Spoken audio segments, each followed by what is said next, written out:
It was a crisp January morning in 1987. The quiet suburban streets of Atlanta stirred with the soft hum of daily life.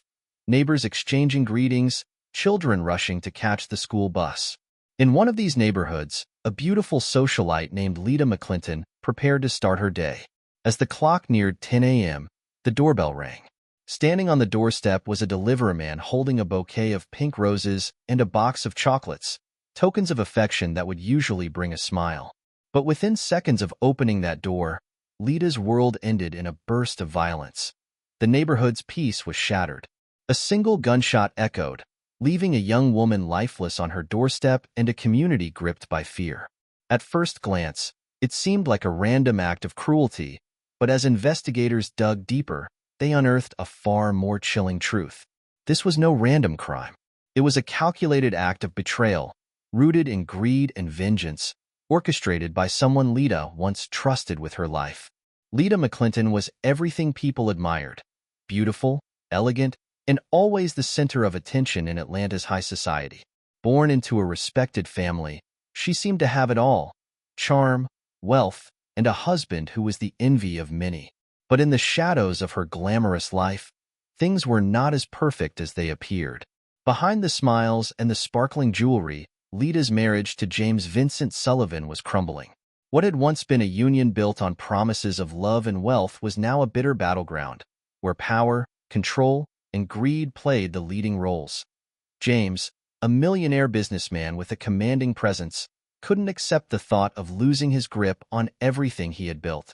When Lita filed for divorce in 1986, she unknowingly set in motion a chain of events that would lead to a crime no one saw coming. James's love turned into a dangerous obsession, and as the divorce proceedings grew more heated, a chilling thought took root in his mind. If he couldn't have her, no one would.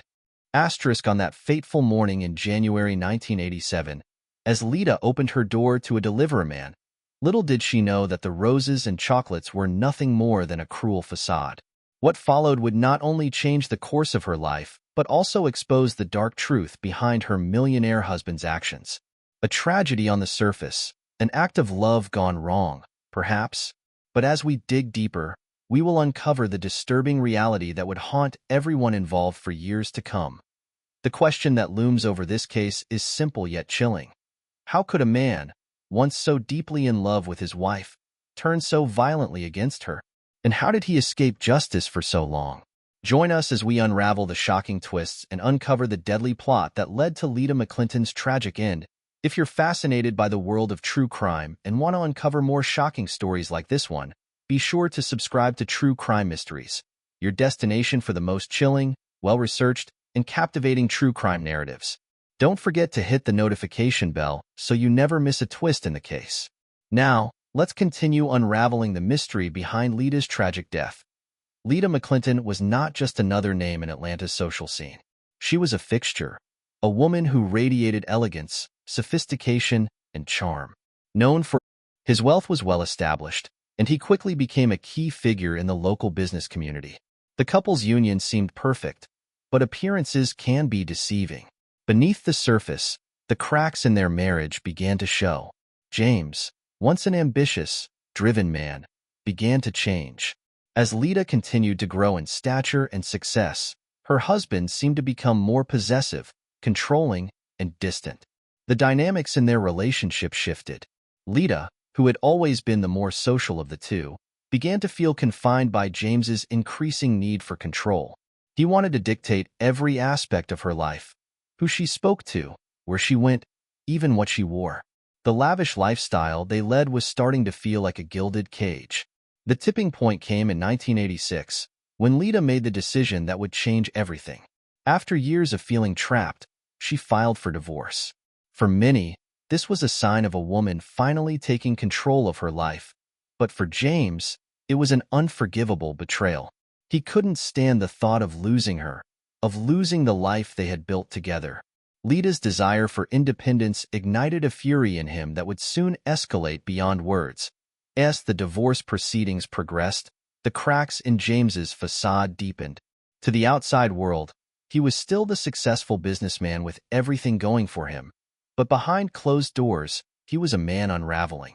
Friends and family members noticed a shift in his demeanor. He became increasingly erratic, obsessed with the idea that Lita was slipping away from him. He hired private investigators to track her every move, and rumors swirled that he had become fixated on her every relationship. This was no longer just about a divorce. It was about control, power, and revenge. Lita, on the other hand, seemed to find strength in her decision.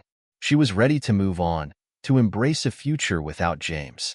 But what she didn't know was that James had a far darker plan in mind. In the months leading up to that fateful January morning, he began to devise a scheme, a plan that would not only keep her from leaving him but would silence her forever. By all outward appearances, Lita had every reason to believe that she was safe. Her friends and family knew about the divorce, and many offered their support, urging her to move forward with her life.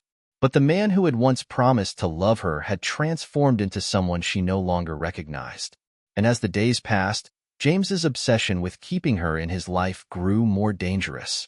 He was about to cross a line that would change everything.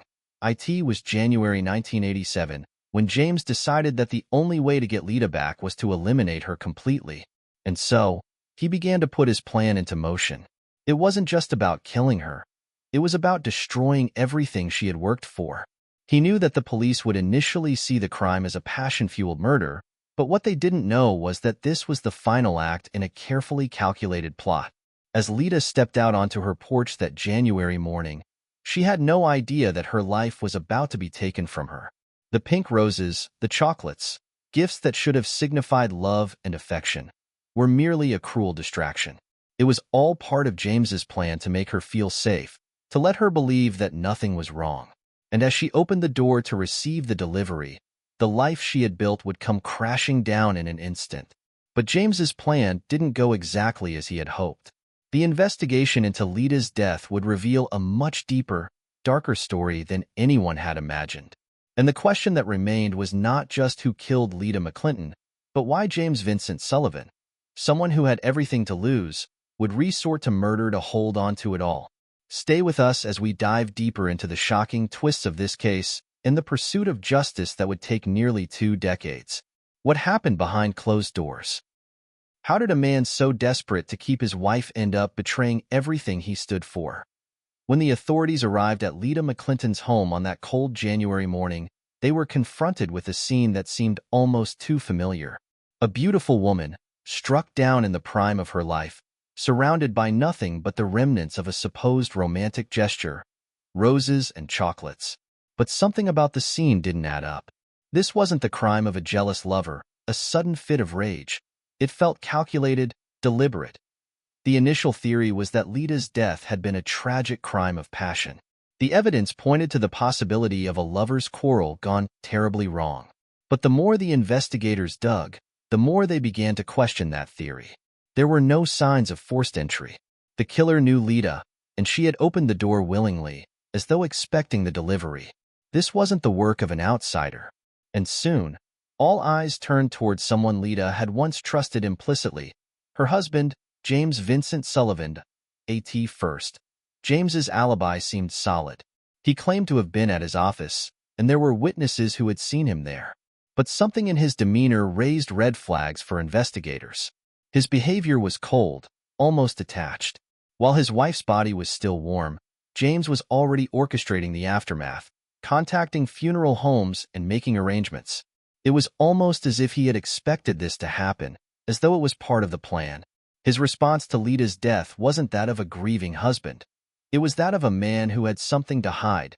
Detectives began to piece together James's history with Lita. The more they learned, the more they saw the cracks in their marriage.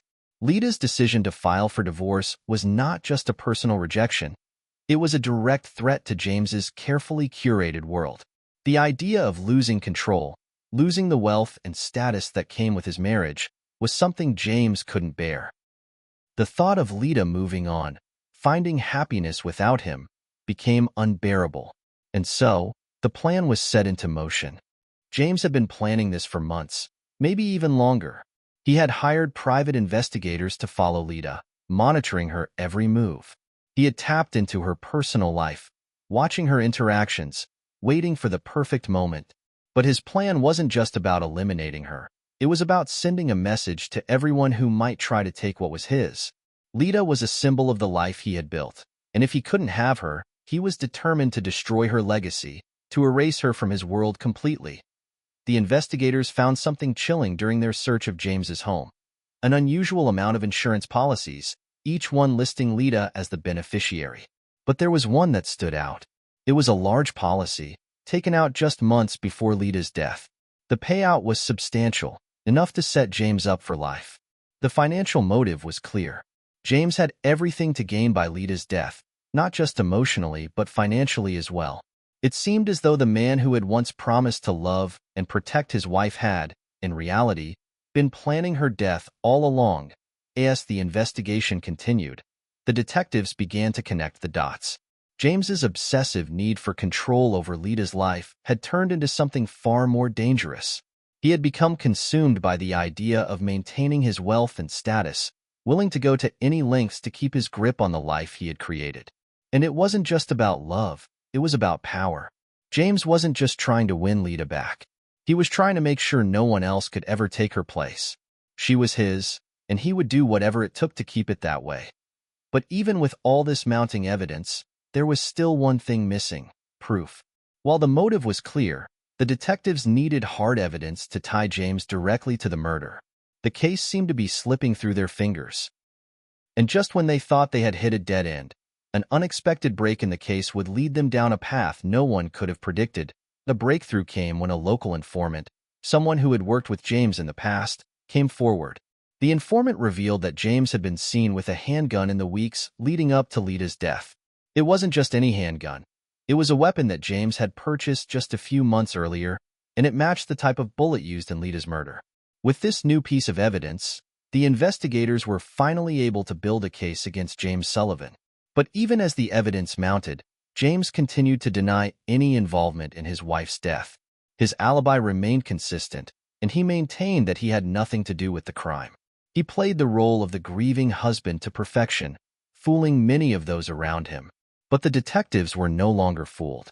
They had uncovered his dark side, the side that would stop at nothing to keep control over the life he had built. In the coming weeks, James would find himself facing charges for the murder of his wife. The investigation had taken almost a year, but the pieces had finally come together.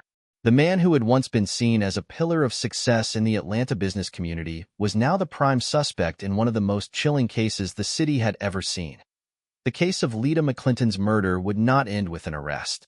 As James Vincent Sullivan prepared to face trial, new revelations about his actions, his obsession, his manipulation, and his desperate desire for control would continue to surface. What followed was a legal battle that would drag on for years, filled with shocking twists and a fight for justice that seemed never-ending. But even as the truth came to light, one question remained. Would James Sullivan truly pay for what he had done? As the courtroom doors opened, James Vincent Sullivan stepped inside, his once confident demeanor now tinged with anxiety. He had evaded the law for nearly 2 decades, but now, he was about to face the consequences of his actions. The trial was set to be one of the most publicized in Georgia's history. The media was captivated by the story of the millionaire businessman who had allegedly orchestrated his wife's murder for financial gain and power. But as the trial began, the real drama was just unfolding. Prosecutors presented a case built on circumstantial evidence, insurance policies, the mysterious handgun, and James's motive rooted in greed. They painted a picture of a man consumed by his desire to keep his wealth and control, willing to go to any lengths to eliminate anyone who threatened that. They showed the jury how James had manipulated his way into a position of trust, only to betray that trust in the most horrifying way imaginable. But James was not one to go down without a fight. His defense team, a group of skilled lawyers, attacked every piece of evidence the prosecution presented. They argued that the evidence against him was circumstantial at best, and that there was no definitive proof that he had killed Lita. They pointed to his alibi, his presence at his office during the time of the murder, and questioned the credibility of the informant who had come forward. James's lawyers painted him as a victim of a biased investigation, a man wrongfully accused in a case built on hearsay and speculation. The battle in the courtroom was fierce. As the trial dragged on, it became clear that James was not the man he had once seemed to be. The man who had built an empire with charm and charisma now stood as a cold, calculating figure. A man who had carefully constructed his life and manipulated everyone around him. The truth, however, was slowly emerging, piece by piece. The defense could not completely erase the shadows of doubt that loomed over James's actions. The prosecution's case had gaps, but the evidence was enough to keep the jury questioning. In a dramatic turn of events, the defense team introduced a witness who seemed to change the course of the trial. A former lover of James, someone with a complicated history of their own, took the stand and claimed to have had intimate knowledge of James's financial troubles and his desire to kill his wife. This testimony was explosive. It cast James in an even darker light, painting him as a man who had manipulated his relationships for personal gain. The witness revealed that James had spoken to her about the possibility of disposing of Lita in order to secure his wealth, suggesting that the murder was not a spur-of-the-moment act, but something James had planned with precision. Despite the defense's best efforts to discredit the witness, the jury could not ignore the weight of the testimony. James's carefully constructed world was starting to crumble. As the closing arguments were made, it seemed like the walls were closing in on him. The prosecutor's final statement was simple, but powerful. This was not just a crime of passion. This was a crime of opportunity, a crime of greed. And this man, James Vincent Sullivan, planned it all. After weeks of intense deliberation, the jury finally returned with a verdict. James Vincent Sullivan was found guilty of first-degree murder. The courtroom was silent as the judge prepared to deliver the sentence. The man who had once been the epitome of success and power in Atlanta was now facing the reality of his actions. His wealth, his empire, all of it was for nothing. He had destroyed the one thing that mattered most, his marriage to Lita. The sentence was harsh, but it was fitting. James was sentenced to life in prison without the possibility of parole. The justice that Lita had been denied for so many years had finally come, and it came at a high price. But even as the gavel fell, there was one last shocking revelation waiting to be uncovered. As the trial came to a close and James was taken away in handcuffs, investigators made a startling discovery, something they had missed in the initial investigation. It was a letter, tucked away in a drawer in James's office, a letter that had been written just days before Lita's death. The contents of the letter were chilling. Thank you for joining us on this journey through one of the most haunting cases of murder and betrayal. If you want to hear more true crime stories that reveal the darkest corners of human nature, make sure to subscribe to True Crime Mysteries and turn on notifications so you never miss an episode. Let us know what you think in the comments below. Your thoughts, your theories, everything matters in unraveling these cases together. Until next time, stay curious, stay aware, and never stop questioning the truth.